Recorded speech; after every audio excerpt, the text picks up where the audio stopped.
টুকরা টুকরা করে আরো কুত্তার খাক, একটাই আমরা বিচার চাই। রামিসা আমার সভাপতি ছিল, বান্ধবী ছিল, আমাদের পাবলিকের হাতে তুলে দেন, কেন ওর হত্যার আমরা বিচার চাই। পল্লবীর সেই ছোট্ট বাসাটিতে এখন আর কোনো শিশুর হাসি শোনা যায় না। দেয়ালে ঝুলে থাকা স্কুল ব্যাগ, বইয়ের পাতায় আটকে থাকা অসমাপ্ত হাতের লেখা আর মায়ের বুক ফাটা কান্না, সবকিছু যেন সাক্ষী হয়ে আছে এক ভয়াবহ নৃশংসতার। 7 বছরের নিষ্পাপ শিশু রামিসা আক্তারকে ঘিরে যে বিভীষিকাময় তথ্য সামনে এসেছে তা শুধু একটি হত্যাকাণ্ডের বর্ণনা নয়, এটি মানবতার মুখে এক নির্মম চপেট আঘাত। আদালতে দেয়া ঘাতক সোহেল রানার জবানবন্দিতে উঠে এসেছে এমন কিছু ভয়ঙ্কর তথ্য যা শুনলে শরীর শিউরে ওঠে। একজন বিকৃত মানসিকতার মানুষ কিভাবে একটি শিশুকে টার্গেট করলো, আর সেই অপরাধ ঢাকতে তার স্ত্রী কিভাবে পাশে দাঁড়ালো, সেই কাহিনী এখন পুরো দেশকে স্তব্ধ করে দিয়েছে। উন্নত প্রযুক্তি এবং অভিজ্ঞ চিকিৎসক দলের নিরলস প্রচেষ্টায় আমরা আছি আপনার পাশে। ডেল্টা হাসপাতাল।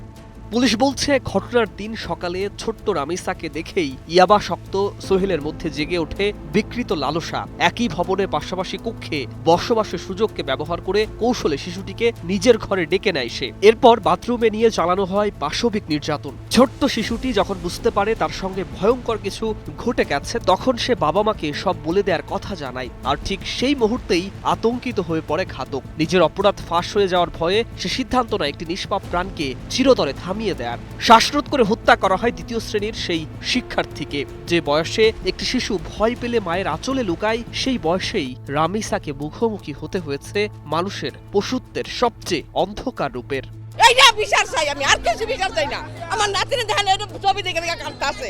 কিন্তু হত্যার পরও শেষ হয়নি সেই বর্বরতা, বরং সেখান থেকেই শুরু হয় আরও ভয়ঙ্কর এক অধ্যায়। জবানবন্দিতে উঠে এসেছে ঘটনার পর সব জানার পরও সোহেলের স্ত্রী স্বপ্না আক্তার স্বামীকে থামাননি, বরং লাশ গুম করার পরিকল্পনায় সরাসরি সহযোগিতা করেন। শিশুটির নিথর দেহ বিকৃত করা হয়, মাথা শরীর থেকে আলাদা করা হয় ধারালো অস্ত্র দিয়ে। শরীরের বিভিন্ন অংশ ক্ষত বিক্ষত করার কথাও জানিয়েছে পুলিশ।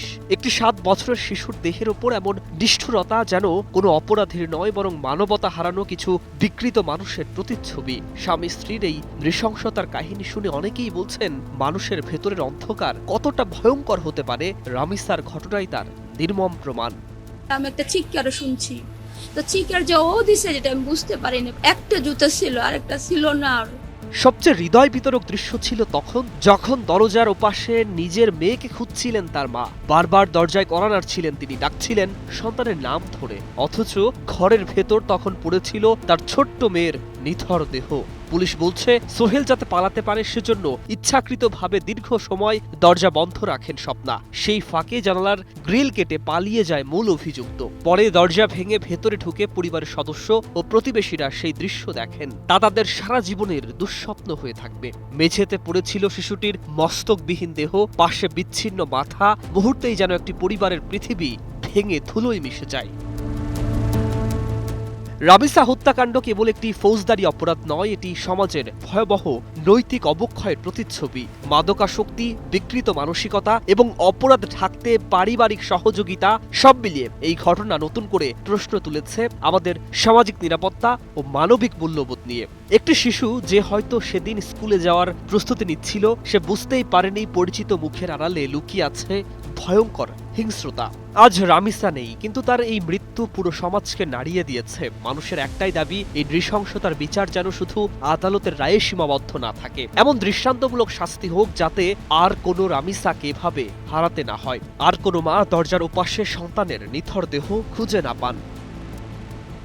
News desk, 21 television.